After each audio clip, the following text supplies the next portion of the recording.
Portāls iauto.lv piedāvā. Viens no pārdotākajiem Dacia modeļiem ir Dacia Duster. Trešā paudze palicis vēl joprojām pieejams, salīdzinoši labā cenā no 17 līdz 24 tūkstošiem eiro. Turklāt ir arī ar visām 4x4 iespējām. Te ir redzams, kā izskatījās Dacia 2010. gadā, bet te jaunās paudzes Dacia Duster, kā mēs varam redzēt, logots jau palika faceliftam, tāds baltāks. Un DC burti apgrieztie, kas ir jaunā identitāte Dacijai. Pieejams ar 1,2 benzīna dzinēju un 1,3 benzīna hibrīdu. Te mēs varam redzēt 1,3 hibrīdu dzinēju. Nu, jāsaka, ka ir gurts diezgan ilgi ceļus no 120, no 100 uz 130, vairākas 10 sekundes. Bet tā nav stiprākā šī auto pozīcija. Dizaina elementi, aizmugurēji lukturi, redzam, ir tādi robusti pārgājieni, gan durvi līnijā, gan, teiksim, uz aizsargiem. Protams, kad diezgan daudz viņi mēģina pozicionēt, kad ir pārstrādājumi, teiksim, produkti izmantot pat līdz 20%. Rokturs no šejienes ir pārcēlies augstāk. Te varam redzēt, kā izskatās, kad ir maksimāli lēts, viss uztaisīts.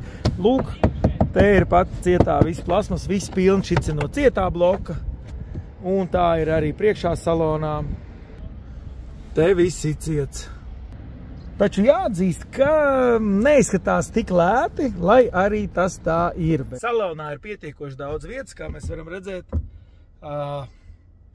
kādi 4-5 centimetri.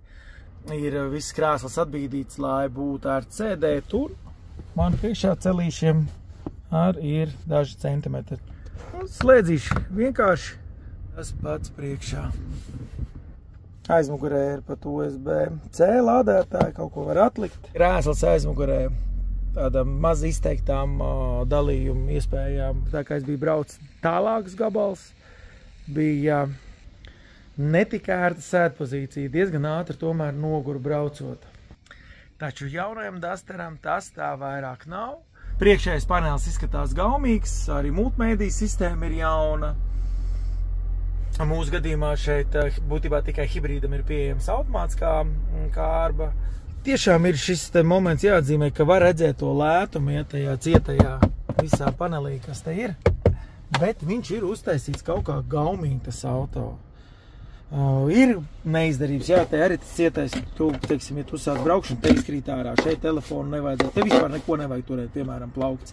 Tas kritīs ārā. Taču, nu, rekur, te ir gumijots. Pogas ir ērti, kad man patīk, kad ir uz klimatu, ir pogas, jā, teiksim, uzreiz, ka tu var noregulēt. Multimēdijas sistēma pietiekoši labi, bet tajā pašā laikā parādīšu, kā izskatās atpakaļskata kamera.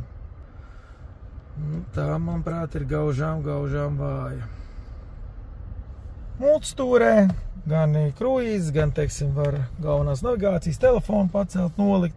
Viss ir redzams arī digitālajā instrumentu panelī. Braukšanas ziņā man Dacia Duster patika labāk tieši ar manuālo kārbu, kur ir 1,2 benzīna dzinējs, gan 4x4 versijā. Tiešām ir diezgan daudz labi un pareizi izmantots elektronikas. Ja vajag iebraukt, tad varēs arī diezgan labi izbraukt. Ir gan 30 grādi, slīpajā leņķī. Uz leju mēs gājām, ir pat lejā braukšanas elektroniskā kontrola.